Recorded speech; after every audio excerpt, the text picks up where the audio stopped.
We now know for certain what most of us have known for years now, that the federal government intentionally tried to mislead the Canadian public and downplay our concerns about the shot, to manipulate our behavior and massage the facts so that they could engineer a desired outcome in our choices. Thanks to reporting from Blacklock's reporter who uncovered this insane story through an access to information request, we now know that as early as 2021, the Privy Council office sought to downplay vaccine injuries and other adverse events so that the public's confidence in the rollout and public health regime, their words, not mine, wasn't harmed. You know, it's one thing for us to know what's going on, but it's a completely different thing when we get to see the memos with our own two eyes and to have absolute certainty of what this federal government was up to for the past few years. Remember that without the shot, you couldn't get on an airplane or travel your own country. You couldn't go to a restaurant, you couldn't go to a movie theater, you couldn't go to a gym,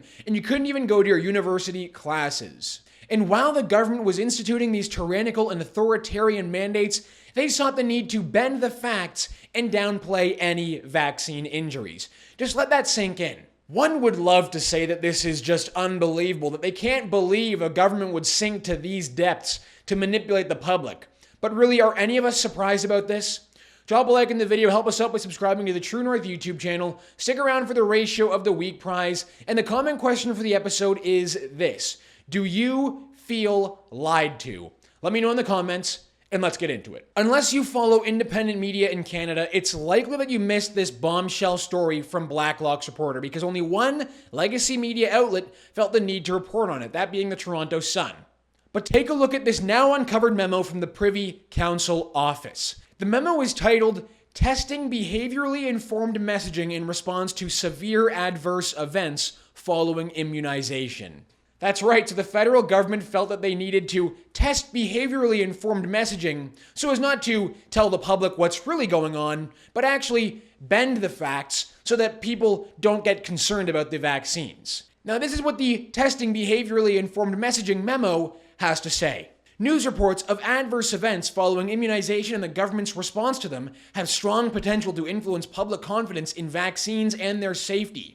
The current study proactively tested the impact of various messaging strategies delivered through different messengers in response to a hypothetical adverse effect following immunization. Its intent was to help prepare the government for response to potential adverse events following immunization, to identify, quote, winning communication strategies to maximize public confidence in the government's COVID regulatory regime and maximize public confidence in the safety of the COVID vaccine and further drive vaccination intentions. And from the Western Standard's reporting on the memo suggested skewing statistics to minimize the impact of vaccine deaths or injuries, such as stating, the chance of it happening to me is 1 in a million, rather than it has happened 5 times. The memo continued, different framings of the exact same risk can drastically affect a person's decision and perception of risk. And when the Toronto Sun reported on this story and posted it to Twitter, let's just say that the Canadian public weren't surprised, but I think maybe the better word to use would be outraged. Take a look at some of these comments. Now, this is from one user.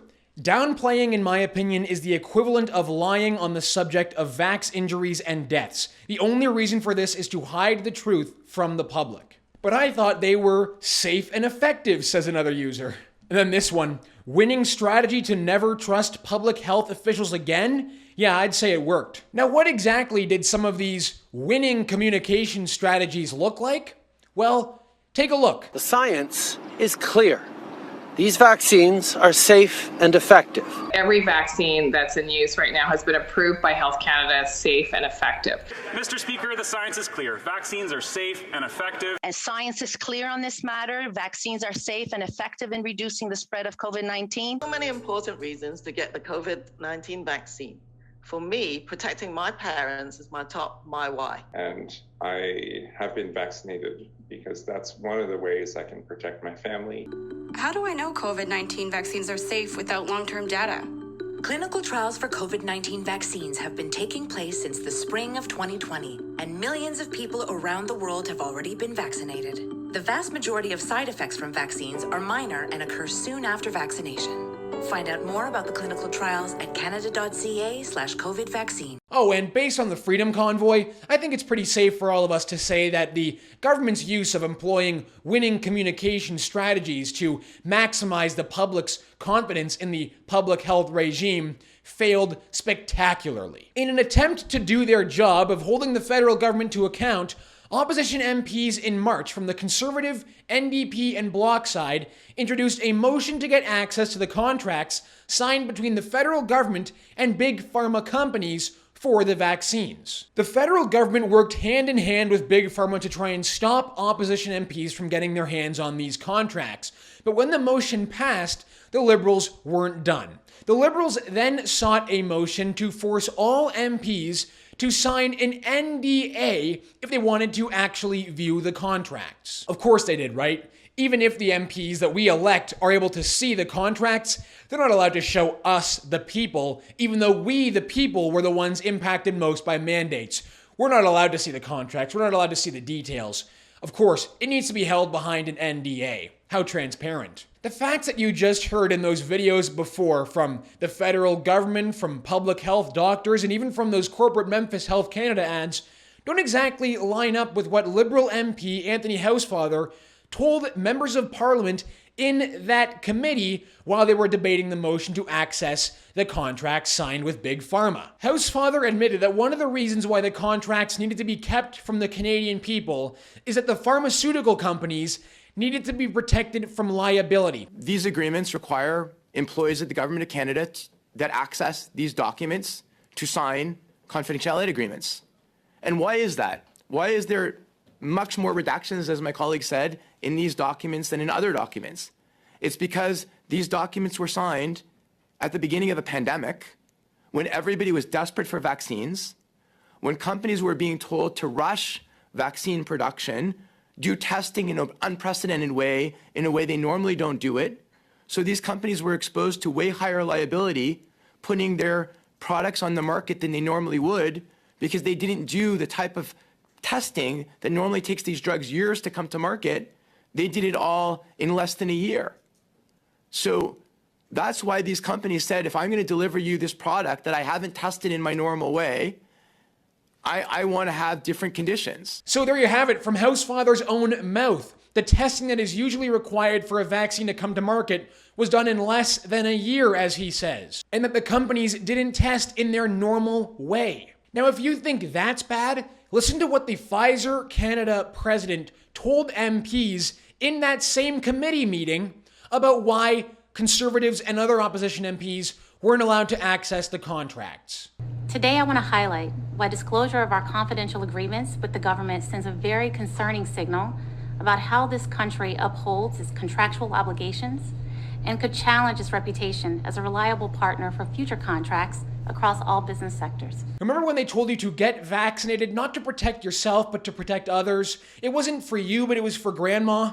Well, as you likely saw from this clip from last year in testimony in front of the European Union, Janine Small, the Pfizer president of international markets, confirmed that Pfizer never tested the vaccine to stop transmission. Was the Pfizer COVID vaccine tested on stopping the transmission of the virus before it entered the market? If not, please say it clearly. If yes, are you willing to share the data with this committee? Regarding the question around, did we know about stopping immunisation before it entered the market? No.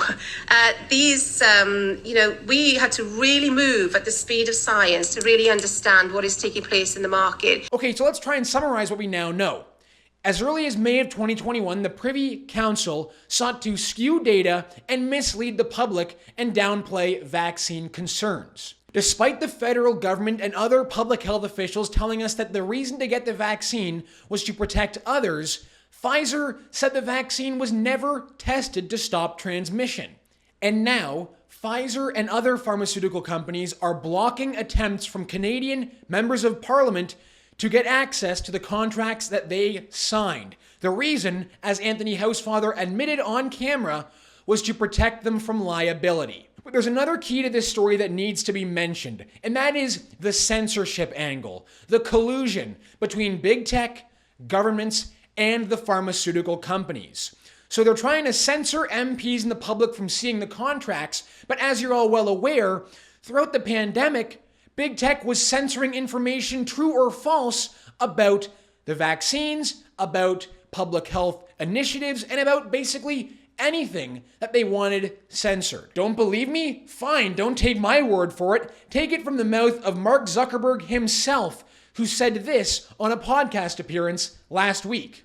You just take some of the stuff around COVID earlier on in the pandemic, where there were, real health implications, but there hadn't been time to fully vet a bunch of the scientific assumptions. And, unfortunately, I think a lot of the kind of establishment on that, kind of waffled on a bunch of facts and, asked for a bunch of things to be censored that in retrospect ended up being, more debatable or true. And that stuff is really tough, right? And really undermines trust in that. And it wasn't just Facebook. Thanks to the Twitter files reporting by Matt Taibbi, we now know about something called the Virality Project, headed up by a Stanford University lab. Take a look at this. A memo from the Virality Project sent to big tech companies encouraged them to censor, quote, true content which might promote vaccine hesitancy. Viral posts of individuals expressing vaccine hesitancy or stories of true vaccine side effects. This content is not clearly mis- or disinformation, but it may be malinformation. Also, included in this bucket are often true posts which could fuel hesitancy. In a normal world, this is the kind of stuff that would be easily described as unbelievable. The kind of stuff that only exists in dystopian sci-fi fiction novels. But it's all right here. It's all backed up by videos and clips from the mouths of people that played a part in it. Reminder to let me know in the comments your answer to the comment question. With all that you've seen now in this video, the question is, do you feel lied to? All right, ratio of the week time. The winner this week is Justin Trudeau's Minister for Women, Marcy Ian. It's ridiculous that that position even exists. Anyway, take a look at this tweet from Marcy Ian. Tonight, the Conservative Party will try to advance their latest piece of abortion legislation. Our government's position remains, it is a woman's right to choose. We'll stand firm in championing this fundamental right every day of the week. The only problem for Marcy here is that yesterday the Conservative bill wasn't a bill to try and introduce abortion legislation.